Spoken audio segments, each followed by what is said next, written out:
Bismillahirrahmanirrahim. Assalamualaikum warahmatullahi wabarakatuh.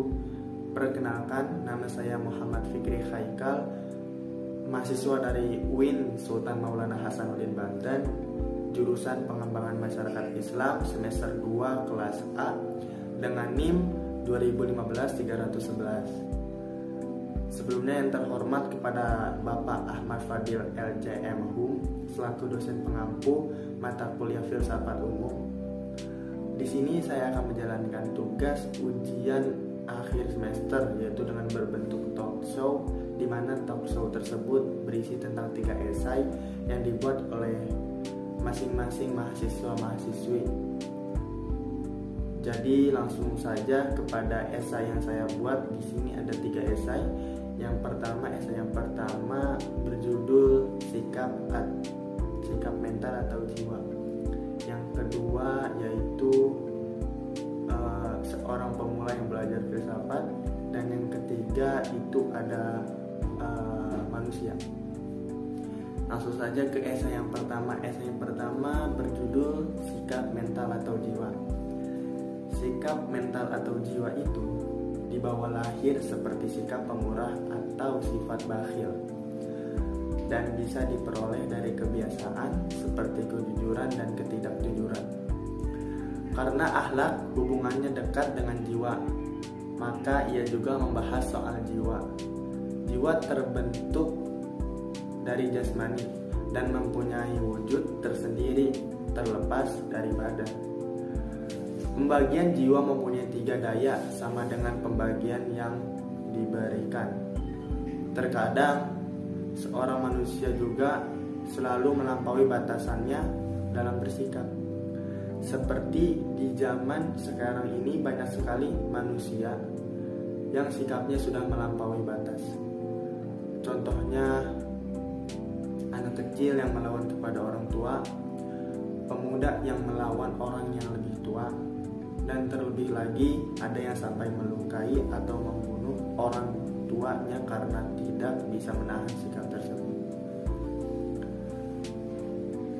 Obat dalam menghadapi masalah mental, jiwa, dan sifat yang berlebih itu adalah kebahagiaan. Jadi obat untuk mengobati sifat jiwa mental dan sifat itu adalah kebahagiaan. Kebahagiaan yang sebenarnya adalah kebahagiaan yang timbul dari mengetahui hikmat-hikmat ada yang bersifat teoritis. Kebahagiaan yang diperoleh melalui kesenangan apa saja dalam suatu momen yang indah bersama keluarga, teman terdekat, dan orang paling yang disayang.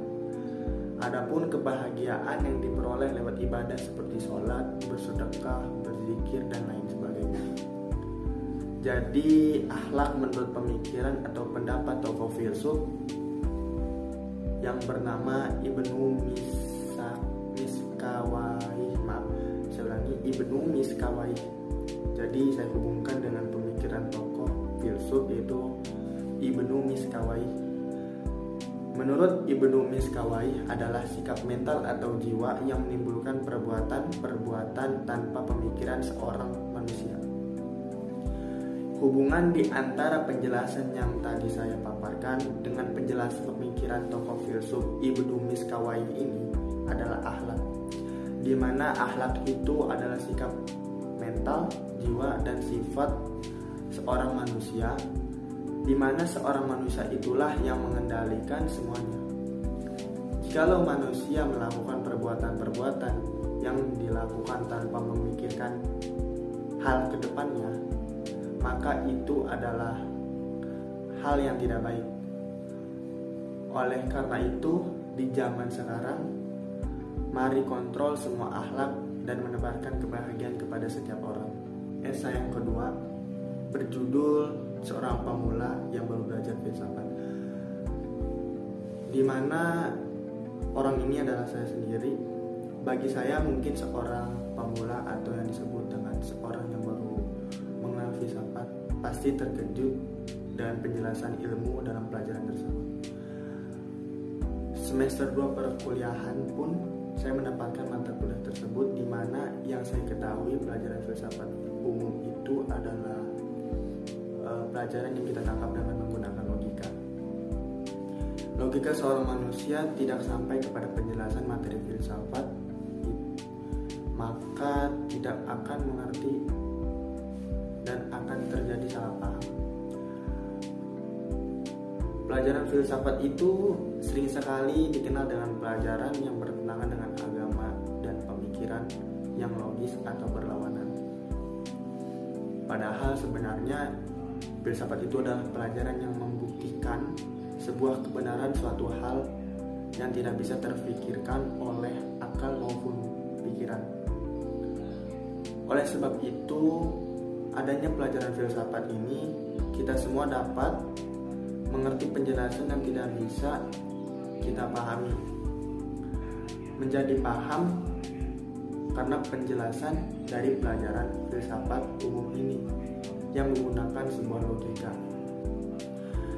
Jadi penjelasan yang tadi saya paparkan, saya akan hubungkan dengan sebuah pendapat tokoh filsuf, yang dimana tokoh filsuf ini adalah Al-Kindi, seorang tokoh filsuf. Mengenai filsafat, Al-Kindi berpendapat bahwa antara filsafat dan agama tidak ada pertentangan. Ilmu tauhid atau teologi adalah cabang termulia dari filsafat. Filsafat membahas kebenaran atau hakikat. Kalau ada hakikat, mesti ada hakikat pertama. Hakikat pertama yaitu ada al-haq al-awwal. Hakikat pertama itu adalah Tuhan, Allah Subhanahu wa Ta'ala. Al-Kindi membicarakan soal jiwa. Yang kedua ada al-nafs, soul atau jiwa, dan akal. Jiwa manusia mempunyai 3 daya, yang dimana tiga daya tersebut yaitu bernafsu yang berpusat di perut, daya berani yang berpusat di dada, dan daya berpikir yang berpusat di kepala. Daya berpikir ini adalah yang sering kita sebut dengan akal. Jadi filsafat adalah ilmu tauhid yang bertujuan untuk memberikan sebuah kebenaran, bukan untuk bertentangan dengan agama. Esai yang terakhir, esai ketiga, yaitu dengan tema manusia. Jadi di esai kali ini saya menulis, manusia adalah makhluk yang memiliki kelebihan dan kekurangan. Puncak kelebihannya bisa lebih mulia dari malaikat karena manusia adalah ciptaan Allah yang sempurna. Dan titik terendah kekurangannya lebih hina dari binatang. Tetapi di balik kelebihan dan kekurangannya itu, manusia adalah makhluk yang penuh misteri. Tidaklah mengherankan jika kemudian muncul begitu banyak kajian, penelitian ataupun pemikiran tentang manusia dalam segala aspeknya. Salah satunya adalah tentang jiwa. Perbincangan tentang jiwa atau yang disebut dengan al-nafs dalam dunia Islam sudah dimulai sejak munculnya pemikir Islam di panggung sejarah. Diawali dengan runtuhnya peradaban Yunani Romawi dan adanya gerakan penerjemah, komentar serta karya orisinil yang dilakukan oleh para pemikir Islam, terutama pada masa Daulah Abbasiyah. Esensi dari pemikiran Yunani diangkat dan diperkaya. Di sisi lain, para filsuf Muslim juga terpengaruh oleh pemikiran Yunani dalam membahas nafs atau jiwa. Sehingga kubu filsafat Islam diwakili oleh Ibnu Rushd terlibat perdebatan akademik berkepanjangan dengan Al-Ghazali. Dalam kurun waktu lebih dari 7 abad, nafs atau jiwa dibahas di dunia Islam dalam kajian yang bersifat sufistik dan falsafi. Penjelasan di atas adalah penjelasan yang dipaparkan oleh saya sendiri. Oleh karena itu, pembahasan tentang jiwa ini mari kita hubungkan dengan pemikiran filsuf, yaitu tokoh filsuf Al-Ghazali tentang jiwa atau nafs. Menurut Al-Ghazali bahwa manusia terdiri dari al-nafs atau jiwa, al-ruh atau ruh, dan al-jins atau badan. Tiga komposisi ini mempunyai hubungan yang tidak bisa dipisahkan. Karena jika salah satu dari tiga komposisi ini tidak ada, maka kebenaran manusia tidak nampak, atau dengan kata lain tidak dapat disebut dengan manusia. Sedangkan aspek-aspek kejiwaan manusia menurut Al-Ghazali terkumpul sekaligus 4 dimensi kejiwaan, yaitu dimensi ragawi atau al-jins, dimensi nabati al-natiyah, dimensi hewani al-hayawaniyun, dan dimensi insani al-insaniyah. Jadi itulah 3 esai yang saya buat, di mana 3 esai tersebut berhubungan dengan para pendapat tokoh filsuf, yang dimana tugas ini adalah untuk melengkapi ujian tengah semester Bapak Ahmad Fadil. Jadi cukup sekian dari saya. Jika ada salah-salah kata tolong dimaafkan, kurang lebihnya mohon maaf.